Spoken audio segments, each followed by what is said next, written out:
Então, como eu estava dizendo, o capítulo 4 do livro, ele é um pouco apressado.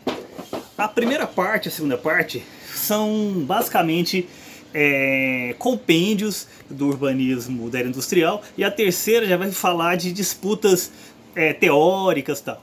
O que eu optei por fazer por conta disso? Vamos dividir em duas aulas.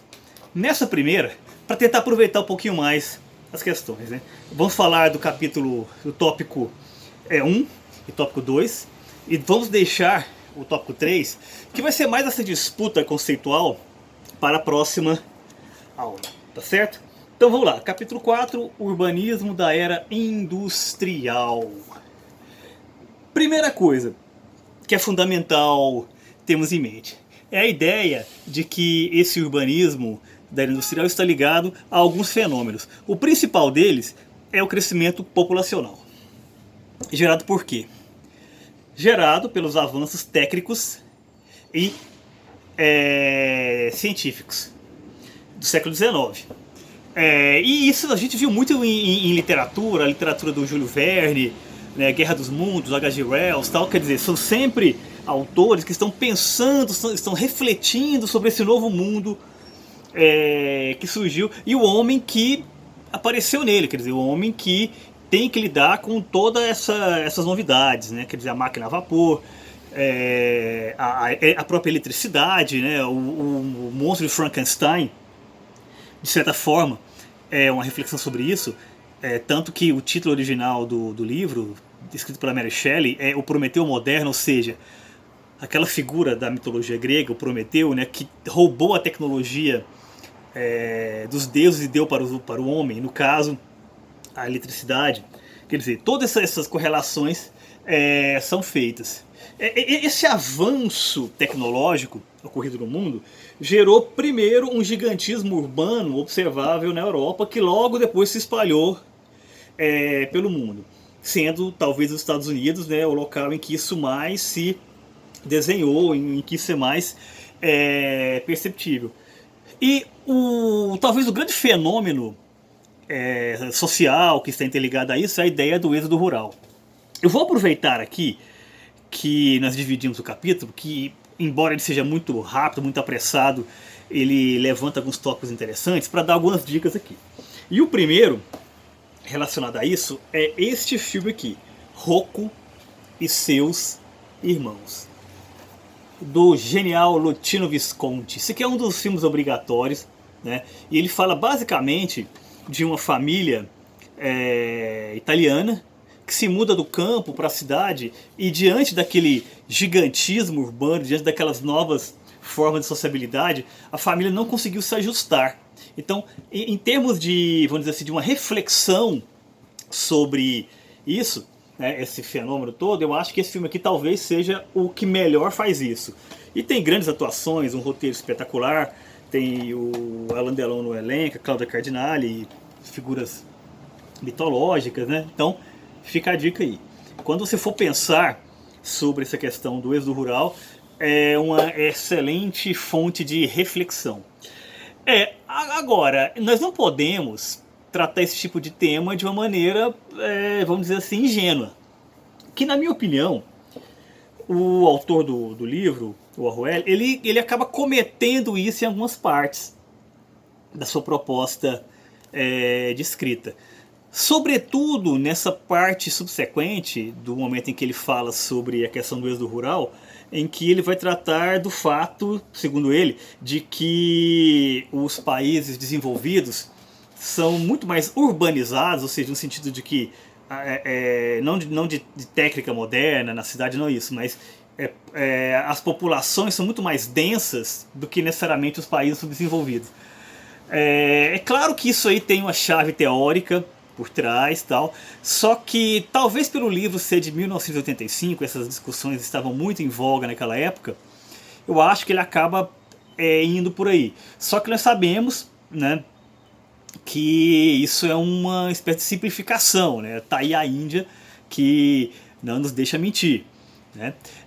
Mas em todo caso, com esse pequeno senão conceitual, esse pequeno senão teórico, né, que é perdoável porque o livro ele traz algumas reflexões bem interessantes, embora seja realmente de iniciação, né? Então, fora isso, né, vamos deixar de lado, podemos aproveitar todo o resto que ele nos apresenta. Então é um pequeno vacilo de ingenuidade conceitual, muito mais provocado pelo período em que ele está escrevendo. Agora, logo na sequência, ele vai levantar alguns fatos importantes, como por exemplo, no século XIX e século XX, justamente em função dessas novas formas de sociabilidade, essas novas formas econômicas, essas novas formas culturais, vão acabar surgindo muitas cidades. Cada uma delas tinha a sua função e funcionavam também em conjuntos. Por exemplo, ele levanta que passou a haver uma série de cidades construídas especificamente para serem capitais. Ou seja, já não é mais aquela coisa de que uma cidade ela se estabelece como capital de um reino, de um país, né, quase que naturalmente, ou pela tradição, tal, ou talvez pela riqueza que dali evoca, tal. Não, são cidades construídas especificamente para isso. Na página 103 do livro tem um trechinho em que ele comenta sobre essa questão. Olha só. Numerosas cidades são fundadas para servir de capital. Na metade do século XIX são Ottawa e Pretória. No início do século XX, Canberra, Nova Delhi e Ankara. Posteriormente, Brasília, no final dos anos 1950. Outras fundações urbanas correspondem basicamente a capitais de estados federados. Elas ocorrem frequentemente no século XIX. Madison, Adelaide, Belo Horizonte, La Plata. No século XX pode-se citar Goiânia, a capital do estado brasileiro de Goiás. Acho que nós conhecemos essa cidade. Inclusive será o nosso próximo tópico de estudo mais aprofundado. Porque vocês perceberam que nós estamos aqui fazendo um caminho, né, geral sobre a história do urbanismo para depois pegarmos exemplos de casos. Né? O primeiro, a cidade de Anápolis, em que a nossa universidade está sediada, como uma cidade de crescimento espontâneo, e posteriormente Goiânia, certo? Como modelo de cidade planejada, certo? Bom, então cidades construídas para ser capitais é o primeiro exemplo que ele dá.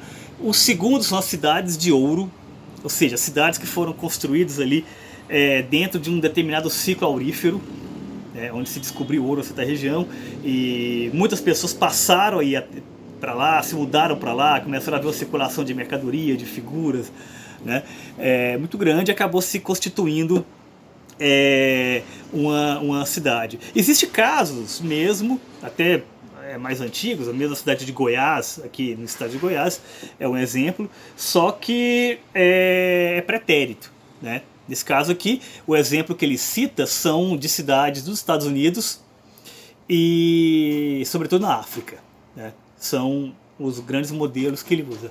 Nesse mesmo sentido, as cidades de Minas, de ferro, também de carvão natural, tal. Então, quer dizer, se descobriu essas minas que alimentavam essa grande máquina, essa grande indústria de tecnologia que estava surgindo naquele momento, né? Então você tinha que ter cidades, né, para promover o trabalho que tiraria essas riquezas da terra. Então surgiram muitas cidades, né, em que os operários viviam ali e a cidade meio que girava em torno dessa atividade econômica.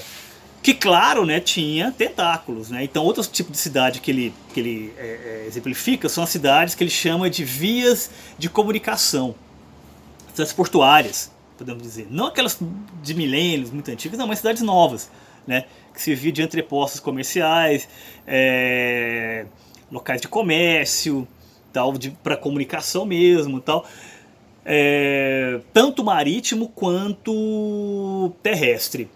Outro tipo de cidade que foi motivado pela industrialização, a chamada cidade dormitório, né? Ou seja, você tem um grande complexo fabril, né, e próximo à cidade em que os habitantes moram. O autor até cita que algumas dessas cidades foram construídas pelos próprios proprietários das fábricas. né? É um fenômeno que foi muito regular, corriqueiro na época também. Um outro fenômeno que se assemelha a esse, da cidade dormitório, embora não esteja necessariamente ligado ao fenômeno fabril, são as chamadas cidades dormitório, que é um fenômeno que surgiu ali no século XIX. E tem um marco, é interessante que essa tem um marco, né, que é a cidade de Pullman City, ali próximo de Chicago, né? Você tinha Chicago com a configuração urbana e você tinha próximo de Chicago, que não era um bairro, né, uma cidade próxima ali, essa cidade de Pullman City. Só que ao mesmo tempo em que houve esse crescimento de número de cidades sendo criadas, houve também um desenvolvimento e uma ordenação urbana das cidades já existentes. Os dois grandes exemplos, eu acho que permanecem sendo Barcelona e Nova York. O terceiro grande exemplo, que é Paris, talvez pelo autor ser francês, ele acaba colocando de lado. Mas nessa parte do livro ele cita as obras em Barcelona como talvez um dos grandes marcos, né, desse momento. E eu não sei se vocês se recordam, mas eu mostrei para vocês aquela série de DVDs, né, de documentários, lançados pela revista Arquitetura e Construção, que é a série Arquiteturas do Mundo, e tem um dos volumes que é sobre Barcelona. E assim, do que eu vi até então, é um dos filmes, um dos produtos audiovisuais mais interessantes para discutir essas questões. Eu até acho que o autor ele desvaloriza esse cenário espanhol. Ele fala rapidamente ali um parágrafo, tá, sobre o Barcelona, cita o Ildefonso Cerdá e o seu trabalho ali no século XIX, né, para remodelar para aquelas ruas, né, já seculares e tal. Só que é uma coisa muito rápida, né? E eu acho que, por exemplo, ele poderia ter trabalhado mais o fato de que foi o Ildefonso Cerdá que cunhou o que nós chamamos hoje de urbanismo. Se você pega, inclusive, o comecinho do livro, lá na introdução, isso é levantado, né? Eu não sei porquê, no momento em que o Cerdá aparece na sua narrativa principal, ele, né, meio que deixa isso de lado tal, e valoriza mais a experiência francesa. Obviamente, né, em função da sua origem. Mas em todo caso, nós temos aí um lapso que eu acho que merece ser reavaliado. Em todo caso, o segundo modelo também é muito interessante, que é o modelo da cidade de Nova York. Ele fala ali muito rapidamente também sobre a questão da formação do Central Park, por exemplo, né, que é um parque totalmente artificial. O que existia ali eram quarteirões, eram casas, estava ocupado tal, mas em um determinado momento se derrubou tudo, se construiu, né, um grande parque, um grande jardim, né, para reconfigurar a relação das pessoas com a cidade. Também de uma maneira muito rápida. Então, exatamente por isso, eu gostaria de indicar aqui este livro, que é um verdadeiro clássico, né, que é o Gangues de Nova York, do Herbert Asbury. Uma história informal do submundo. A edição brasileira, inclusive, tem um belo prefácio do Jorge Luiz Borges, meu autor preferido. E ele mostra como a cidade de Nova York ela foi constituída a partir do que nós podemos chamar desses bairros, né, que eram dominados por etnia. Então havia o bairro italiano, o bairro irlandês, né? E isso, de alguma maneira, deu o tom de toda a configuração urbana da cidade. O Martin Scorsese, grande cineasta Martin Scorsese, ele fez um filme inspirado neste livro, que é o seu Gangues de Nova York, com o Daniel Day-Lewis, o Cameron Diaz e o Leonardo DiCaprio. O filme em si não é muito bom, porque eu acho que ele acaba pesando a mão ali na direção, mas o roteiro também não é tão interessante, acaba virando uma história de vingança e tal. Mas é uma ilustração interessante, assim, sobretudo a parte final, em que toda a história, o trecho dramático, ele se resolve e tal, né? Tem a vingança, aquela coisa toda e tal. E tem um clipe ao final do filme, que é a partir de um cemitério em que um personagem é enterrado, em que ao fundo a cidade de Nova York ela vai ganhando vida, ela vai crescendo. Então aquela Nova York do século XIX, ela se torna outra coisa. E ela vira a Nova York que nós conhecemos hoje, do Empire State, das Torres Gêmeas, né? Da própria Estátua da Liberdade e por aí vai. Um detalhe, o livro Gangue de Nova York é basicamente uma reportagem, né? Falando sobre essas gangues, né? Esse submundo. Enquanto que o filme não, o filme é sim uma narrativa. Nova York tem uma configuração interessante que o autor levanta, que é a questão dela ter sido planejada na forma quadriculada, né? Assim, então é um grande, o pessoal até brinca que é um grande tabuleiro de xadrez, né? Com as suas avenidas principais, mas um tabuleiro de quadradinhos, né? E essa configuração acaba sendo importante para pensarmos sobre uma nova forma de se pensar o centro. Por quê? Porque nas cidades antigas, desde o mundo antigo até a Idade Média, a cidade renascentista, tal, a clássica também, a ideia da praça, a ideia do centro, a ideia daquele local em que a partir dali a cidade se expande, respira, tal, o pulmão da cidade, é uma imagem muito forte. Que aqui, de alguma maneira, acaba perdendo importância. Porque se você transforma essa cidade nesse grande campo quadriculado, né, a ideia de centro se desvanece, que é muito forte na Europa. Falando aqui da América, então isso acaba se transformando numa nova maneira de se pensar a cidade. E o autor ele levanta algumas problemáticas. Por exemplo, ele fala que no século XIX, caminhando para o século XX, sobretudo a segunda metade do século XX, o que acontece? Há um fenômeno de esvaziamento do centro. Por que isso? Ele diz que o centro ele passa a ser fundamentalmente ocupado por escritórios. Então ele passa a ser uma zona cara, porque é uma zona que produz riqueza, em que o dinheiro circula. Então o que acontece? Com o passar do tempo, e isso às vezes acontece durante décadas, os moradores vão saindo, vão se retirando desse centro, ressignificando a ideia de centro, ou seja, cada região da cidade pode ser o seu próprio centro. Então você pode ter vários centros. Hoje em dia nós conseguimos ver isso muito claramente, por exemplo, na ideia de galerias, de shoppings, né, que cumprem aquelas funções que o centro tinha praticamente sozinho anteriormente. O que acontece? Com essa proliferação de escritórios, morar no centro torna-se caro. Então as pessoas saem do centro. Com o passar do tempo, porque não existe grande número de moradores ali, o centro se degrada. E passa a haver muito crime, passa a haver violência, tráfico, quer dizer, toda aquela configuração urbana que nós, por exemplo, vimos em outro filme do Scorsese, falando aqui de Nova York, pensando no seu centro simbólico ali, a Quinta Avenida e tal, um Taxi Driver, que ele tinha um título engraçado quando eu era garoto, passava na televisão, Taxi Driver, motorista de táxi. Felizmente no DVD ou Blu-ray apenas Taxi Driver. Mas o que importa aqui é mostrar como que cria-se essa ideia do centro degradado e as pessoas saindo do centro. Pelo menos aquelas famílias mais antigas, tal, então passa a ver essa área de escritórios e muitos quartos e cômodos e kitnets de aluguel, né, que tem um público rotativo.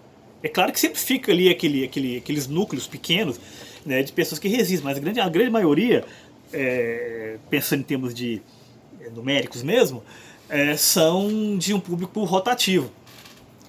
É o que forma o que nós chamamos hoje dessa ideia de subúrbio moderno. O que era o subúrbio antes? Pensando, né, em uma configuração bem mais antiga, tal, o subúrbio era onde a burguesia, a aristocracia tinha seus castelos, né? Tinha suas vilas, seus vinhedos, tal. O subúrbio moderno não é isso. O subúrbio moderno ele é um fenômeno, segundo o autor, Ele destaca muito isso, criado basicamente por uma revolução no transporte. Você conseguiu circular pela cidade muito mais rapidamente. Tá? Inclusive, esse é um dos elementos trabalhados pelo Richard Sennett neste livro aqui, que nós já falamos dele algumas vezes, né? Então, só relembrando, a cidade antiga é a cidade da forma, da beleza, a cidade medieval, a cidade da dor, do sofrimento, a cidade moderna é a cidade da produção. E o que é a cidade contemporânea? Segundo ele, é a cidade da circulação. Você circula rapidamente pela cidade. A cidade é composta de veias, né?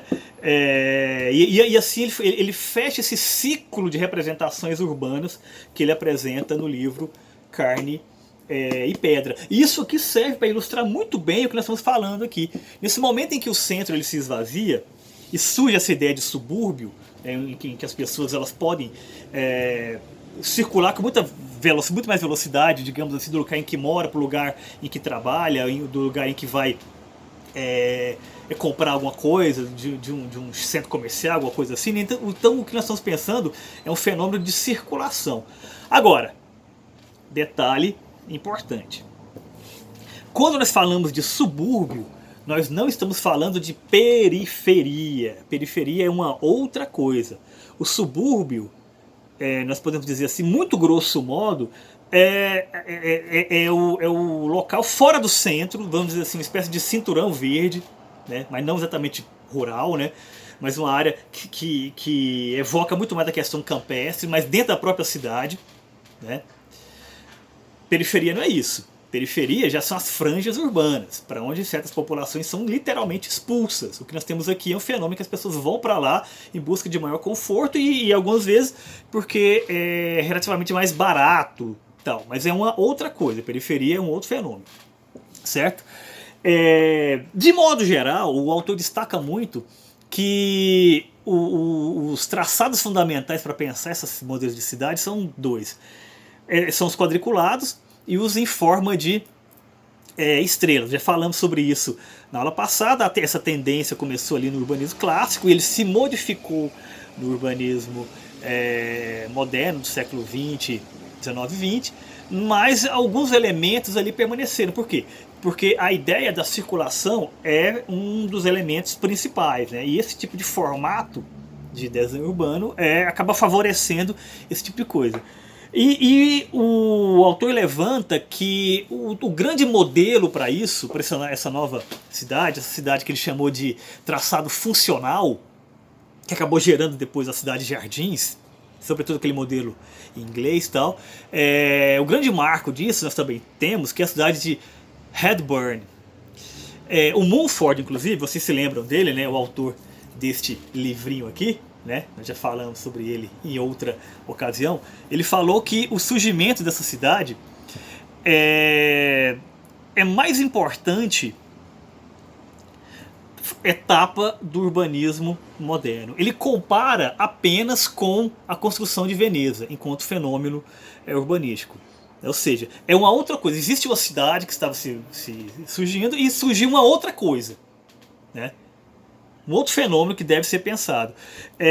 E um dos destaques dessa formulação urbana é a ideia da proteção contra os carros. Nós não podemos esquecer que esse aqui é o momento em que a velocidade está ganhando cada vez mais reforço, né? Ou seja, da carruagem passamos para o trem de ferro, tal, e depois os automóveis, depois ônibus, né? Ou seja, cada vez mais e mais rápido. Então, esse modelo de cidade-jardim é uma forma de se proteger disso, tá? É claro, você ter acessível a questão do automóvel como uma coisa prática, mas ao mesmo tempo você se resguardar. E é aqui que nós podemos falar, por exemplo, dos equipamentos urbanos, que são fundamentais para compreendermos este processo. Então, por exemplo, nós temos a questão da força da ideia sanitarista, né? Ou seja, o equipamento urbano do esgoto, que nós vimos na aula passada, começou a ser visto como algo muito importante na questão urbana. Essa ideia de limpeza, progresso e saúde andando junto, né? O esgoto meio que representa isso. Um elemento fundamental é a questão da iluminação pública, primeiro a gás e posteriormente com eletricidade. E aí depois nós vamos, né, quase que ad infinitum, que é ponto de ônibus, as próprias paradas, né, os terminais, quer dizer, tudo isso acaba se configurando como uma nova cidade que surge. E a cidade torna-se cada vez mais e mais complexa. Esse é o principal corolário que o nosso autor levanta, ou seja, quando pensamos em cidade do século XIX, cidade XX, nós temos que pensar numa cidade multifacetada e que tem diversas funções. Ela recebe riqueza, ela produz riqueza, ela transforma riqueza, ela é uma cidade industrial, ela também pode ser uma cidade turística, ela é uma cidade que tem que servir para os seus habitantes se divertirem. A ideia do parque é um pouco isso, né? Ela tem que servir para os seus habitantes circularem, quer dizer, tudo isso tem que estar configurado na maneira como a cidade é pensada. E quem, segundo o autor, criou o modelo principal para isso é o Barão de Haussmann. O Barão de Haussmann, ele foi nomeado por Napoleão III, sobrinho do grande Napoleão Bonaparte, como prefeito de Siena em 1853. Isso. E ele tinha uma missão. Haussmann, você vai transformar Paris na capital das capitais. E agora, qual que era o grande modelo que a Napoleão Bonaparte inicialmente propunha para o mundo? Modelo de existência. Era o modelo burguês, os valores burgueses. Ele era a representação máxima de onde o valor burguês poderia chegar. Ou seja, ele era um homem, entre outros homens, ele não era um nobre. Na verdade, ele era de uma nobreza, pequena nobreza empobrecida.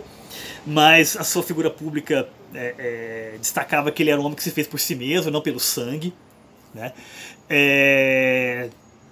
E a cidade deveria constituir uma estrutura para favorecer isso. Ou seja, a cidade, pensada por Haussmann, deveria ser uma cidade necessariamente burguesa. Seguindo aquele modelo do Napoleão Bonaparte, que foi-lhe entregue para ser realizado por Napoleão III. Então qual foi sua grande tarefa inicial? Primeiro foi homogeneizar o espaço. É muito patente no texto essa ideia de que esse urbanismo do Haussmann deveria tornar toda a cidade mais ou menos equilibrada entre valores, ricos, pobres, classe média, comercial, tal. Quer dizer, não deveria ter grandes dissonâncias entre essas classes. Obviamente, a longo prazo, esse projeto fracassou, né? A cidade contemporânea ela está cheia desses bolsões, desses guetos, né, que não podemos ignorar. Mas a ideia inicial era essa, ou seja, essa ideia de se criar uma igualdade burguesa. Obviamente, a alta burguesia ela acabou se sentindo, digamos assim, minimizada nesse projeto e acabou criando, vamos dizer assim, bairros burgueses, né? Que daí essa conotação de burguês atual, né? do homem de posses, da pessoa rica, né? Tal. E não necessariamente o comerciante urbano como originalmente era. Né? Então, nesse momento, surgiu aqueles palacetes, né, que representavam a riqueza e a prosperidade da família, tal, como um valor que deveria ser expresso esteticamente exatamente pela arquitetura. Mas o projeto de Haussmann seguiu adiante e gerou a Paris que nós conhecemos hoje, essa Paris que é mundialmente reconhecida. Torre Eiffel, Champs-Élysées e tudo mais. Não preciso aqui enumerar. Agora, essa destruição da antiga Paris, da velha Paris, não passou incólume. Várias pessoas de muito relevo e de importância da época, como por exemplo Victor Hugo, criticou muito Haussmann. Ele era um homem que tinha um projeto, né, Mas esse projeto era um projeto que precisava destruir para criar. E aqueles homens que são os românticos do século XIX não podiam compactuar com isso. E o Victor Hugo talvez tenha sido um dos mais representativos, mas não foi o único. Houve inclusive correntes de teoria que discutiram isso extremamente, né, de maneira muito sofisticada ao longo dos anos e décadas seguintes. E esse será o tema da nossa próxima aula. Essas correntes urbanísticas que, né, servem para repensar essa cidade que estava surgindo, para repensar esse grande amaranhado complexo que nós temos que lidar a partir daquele momento. Então, é isso. Até mais.